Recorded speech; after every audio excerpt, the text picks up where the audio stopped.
परियों की एक अलग ही दुनिया थी, जिसे परियों ने अपने जादू से खूब सजाया था। स्वर्ग से भी सुंदर पूरा शहर, जिसमें हर परी खुशी खुशी रहती थी। सभी परियों को अच्छे से जादू करना आता था। रानी परी ने सभी को एक छड़ी दे रखी थी। वही जादुई छड़ी थी। इसी छड़ी के जादू से ये पूरी दुनिया बसाई थी। पृथ्वी पर हर इंसान एक बार इस दुनिया में जाना चाहता था, लेकिन ये किसी के बस की बात नहीं थी।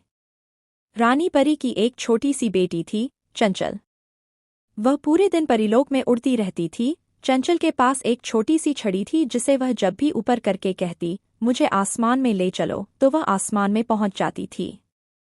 ऊपर से देखने पर परीलोक बहुत सुंदर नजर आता था। एक दिन चंचल उड़ रही थी। तभी वह उड़ते उड़ते अचानक बादलों से ऊपर पहुंच जाती है। उसे नीचे का कुछ भी दिखाई नहीं दे रहा था। नीचे उसे केवल बादल ही नजर आ रहे थे। कुछ देर बाद जब वह नीचे की ओर आती है तो देखती है वह परीलोक से पृथ्वी की ओर आ चुकी है। चंचल बहुत डर जाती है। वह वापस परीलोक जाने के लिए मुड़ती है, तभी वह एक पक्षी से टकरा जाती है। टक्कर होने के कारण उसके हाथ से छड़ी छूटकर नीचे गिर जाती है। चंचल को अपनी छड़ी को ढूंढने के लिए धरती पर उतरना पड़ता है, क्योंकि उस छड़ी के खो जाने पर उसकी जादुई शक्तियां भी कुछ देर में खत्म हो जाती। चंचल जब नीचे आती है तो वहां एक जंगल था। चंचल बहुत डर जाती है। वह एक घास के मैदान में जाकर अपनी छड़ी ढूंढने लगती है, लेकिन बहुत देर ढूंढने के बाद भी जब छड़ी नहीं मिलती तब वह रोने लगती है। दूसरी ओर चंचल के न मिलने पर रानी परी बहुत चिंतित हो जाती है। वह अपने सिपाहियों को उसे ढूंढने के लिए भेजती है। चंचल परी की रोने की आवाज सुनकर पास ही एक घर में एक लकड़हारे की पत्नी जाग जाती है। वह अपने पति से कहती है, मुझे लगता है कोई बच्चा रो रहा है। यह सुनकर लकड़हारा अपनी कुल्हाड़ी उठाकर बाहर चल देता है। तभी उसका 5 साल का बेटा करण कहता है, पिताजी मैं भी आपके साथ चलता हूँ, कहीं यह कुल्हाड़ी देखकर बच्चा डर न जाए। दोनों बाप बेटे उस दिशा में चल देते हैं जहां से आवाज आ रही थी। लकड़हारे को एक छोटी सी परी रोती हुई दिखाई देती है। वह उसके पास जाने लगता है। तभी करण कहता है, रुको पिताजी, मैं जाकर पूछता हूँ। लेकिन लकड़हारा कहता है, नहीं बेटा, कहीं इसने तुम्हें नुकसान पहुंचा दिया तो क्या होगा। पिताजी, वह कितनी परेशान लग रही है, मुझे जाने दीजिए। करण चुपचाप उसके पीछे जाकर खड़ा हो जाता है और उससे पूछता है, तुम कौन हो, यहाँ कैसे बैठी हो और रो क्यों रही हो। चंचल परी पीछे मुड़कर देखती है तो डर जाती है। वह वहां से जाने लगती है। तभी करण उसे रोकता है। रुको परी रानी, मुझसे डरो नहीं, मैं तुम्हारी मदद करने आया हूँ। चंचल परी कहती है, माँ ने कहा था इंसानों के पास नहीं जाना चाहिए। मेरी माँ कहती है कोई भी परेशानी में हो उसकी मदद जरूर करनी चाहिए। वहाँ मेरे पिता खड़े हैं, वो भी तुम्हारी मदद करने आए हैं। यह सुनकर चंचल परी कहती है, मैं गलती से अपने घर से बहुत दूर आ गई। यहाँ मेरी जादुई छड़ी गिर गई है, जिसके कारण मैं घर नहीं जा सकती। तुम हमारे घर चलो, वहीं रुक जाना। अभी तो रात है, हम सुबह तुम्हारी छड़ी ढूंढ लेंगे। यहाँ बहुत से जंगली जानवर आते हैं तो तुम्हें नुकसान पहुंचा सकते हैं। चंचल परी उसकी बात सुनकर उसके साथ चल देती है। करण अपने पिता को सारी बात बता देता है। तीनों घर पहुंच जाते हैं। करण की माँ छोटी सी परी को देखकर बहुत खुश होती है। वह कहती है, चंचल, तुम हमारी मेहमान हो, यहाँ आराम से रहो, लेकिन सुबह अंदर ही रहना, नहीं तो किसी ने तुम्हें देख लिया तो तुम्हें पकड़ कर ले जाएंगे। चंचल बहुत खुश होती है। करण की माँ उसे खाना देती है, जिसे खाकर चंचल परी कहती है, यह तो बहुत स्वादिष्ट है, मैं अपनी माँ को बताऊंगी। अगले दिन सूरज निकलते ही करण अपने पिता के साथ छड़ी को ढूंढने निकल पड़ते हैं, लेकिन बहुत ढूंढने के बाद भी उन्हें छड़ी नहीं मिलती। शाम को दोनों थक हार कर घर आ जाते हैं। चंचल यह सुनकर बहुत उदास हो जाती है। उसे अपनी माँ की याद आ रही थी। वह रोने लगती है। करण और उसकी माँ उसे चुप कराते हैं।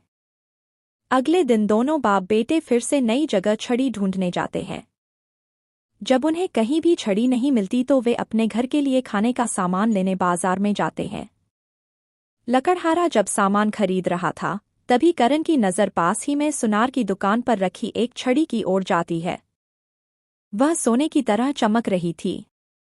करण देखता है कि यह तो बिल्कुल वही छड़ी है जैसी परी ने बताई थी। करण अपने पिता को सारी बात बता देता है। लकड़हारा सुनार के पास पहुंचता है और छड़ी के बारे में पूछता है तो सुनार कहता है, भाई कोई इसे मेरे पास बेच गया है, सोने की है। लकड़हारा कहता है, लाला जी, इसकी जो भी कीमत हो मैं इसे खरीदना चाहता हूँ। सुनार उसकी बहुत ज्यादा कीमत मांगता है, जिसे सुनकर लकड़हारा कहता है, तुम इस छड़ी के बदले मेरा मकान और मेरी जमीन ले लो।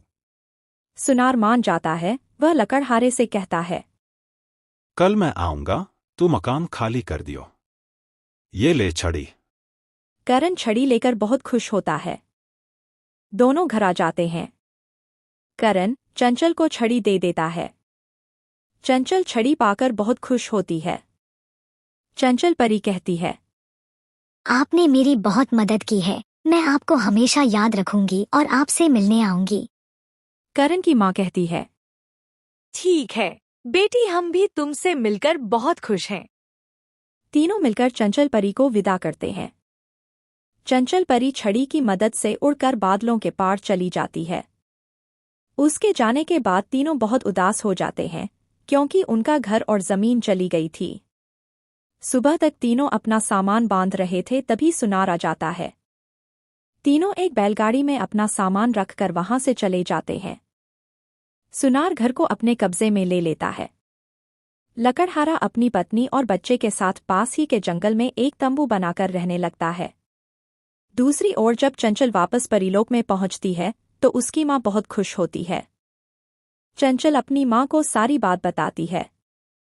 दूसरे दिन चंचल अपनी माँ रानी परी और अन्य लोगों के साथ करण और उसके परिवार से मिलने आती है, लेकिन वहां कोई नहीं था। रानी परी अपने सिपाहियों से उन्हें ढूंढने के लिए कहती है। सिपाही ढूंढते ढूंढते जंगल में पहुंच जाते हैं।